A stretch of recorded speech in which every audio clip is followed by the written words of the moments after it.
This is Sam Vaughn for Sam Sports Report. Today's date is Tuesday, March 24th, 2026. I did not get to do yesterday's sports, but that's okay. We'll do today's. Basically coming from the same information, maybe adding a little bit. On Sunday, St. John's beat Kansas on a last-second layup. Kansas and St. John's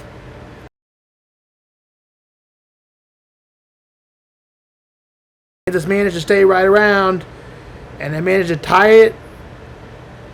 But in the end, this layup right here call was the winning shot for St. John's to beat Kansas. 67-65. Here it is. Beat Darling. He's got to go. Darling puts it up. St. John's is going to the Sweet 16.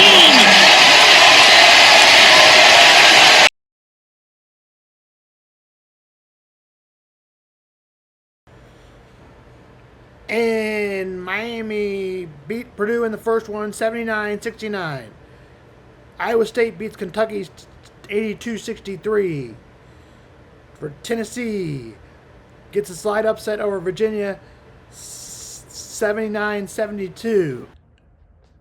And Florida gets upset by University of Iowa.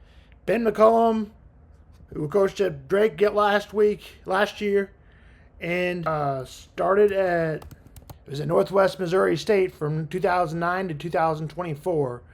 He was there for 14 years.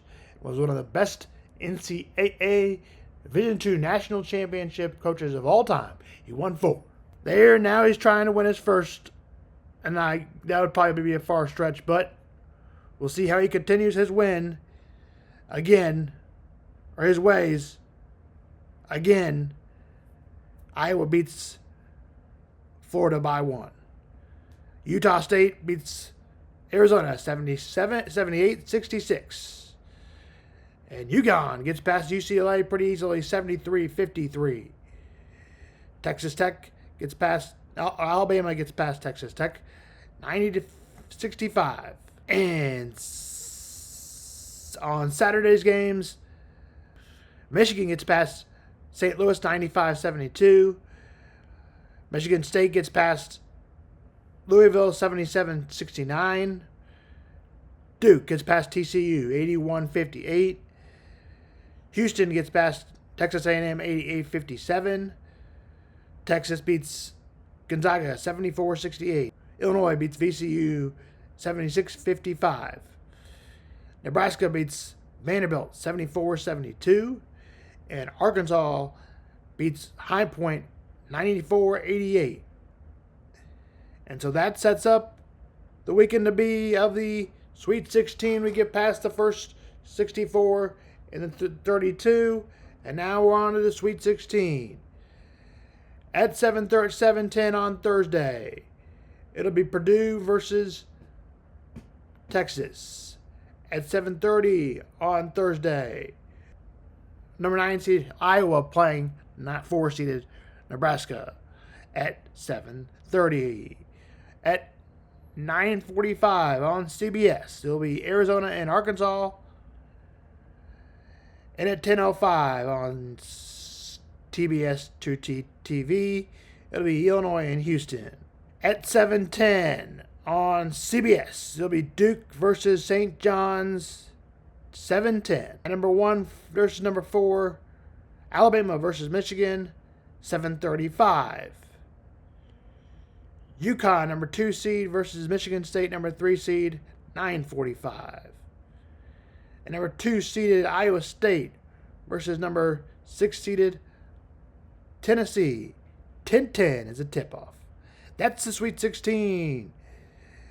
And that sets up the NCAA tournament. That's for the men's side. Let's give you the women's side and what happened there. We'll just give you the scores from Sunday and Monday, which was the second round. Going to the Sweet 16 will be the same results when we get there. North Carolina beat Maryland 74-64. Michigan beat NC State 92-63. Minnesota beat Ole Miss 65-63. LSU beat Texas Tech 101-47. And Duke beat Baylor 69-46. Texas won 100-58. Oklahoma won 77-71. And TCU beats Washington 62-59. For the Monday Sweet 16 games, Louisville edges Alabama 69-68. Virginia beats in double overtime Iowa 83-75 and ends the number 2 seeds run. Notre Dame wins over Ohio State 83-73. Kentucky, the number 4-5 seed, gets past the number 4 seeded West Virginia in a close one, 74-73. UConn beats Syracuse 98-45. And Vanderbilt beats Illinois 75-57. And South Carolina wins 101-61. And UCLA beats Oklahoma State 87-68. And for the women Friday's games, Notre Dame will play Vanderbilt at Friday at 2:30 on ESPN. North Carolina will play UConn Friday at 5, ESPN. Minnesota will play UCLA Friday at 7:30, ESPN. Duke and LSU, ESPN, 10 o'clock, 10 p.m. is the final nightcapper. And for Saturday's Sweet 16 games, Louisville, Michigan, 12:30, ABC. Kentucky, Texas, 3 o'clock. Oklahoma, South Carolina, 5 o'clock, 4-1. Virginia and TCU, 10-3. Now we've got tomorrow what we've got on tap for you is the AL East in baseball.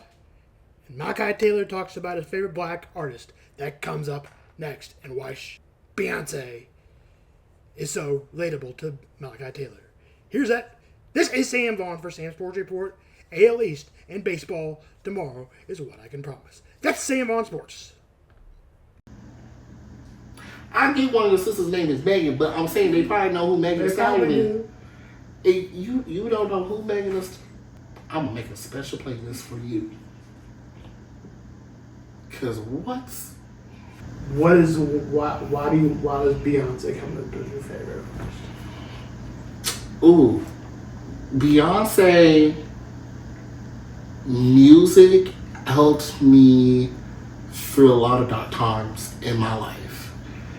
And just not her like as a person, but her life, the way she grew up, the way she handles herself as a person, it's amazing. It is like so many people can say so many things about you that's not true, and this lady sits here and just takes it, even though she has the fans to fight for her, but she doesn't like respond, and she handles everything with so much gratitude and so much grace, and she just have that positive energy.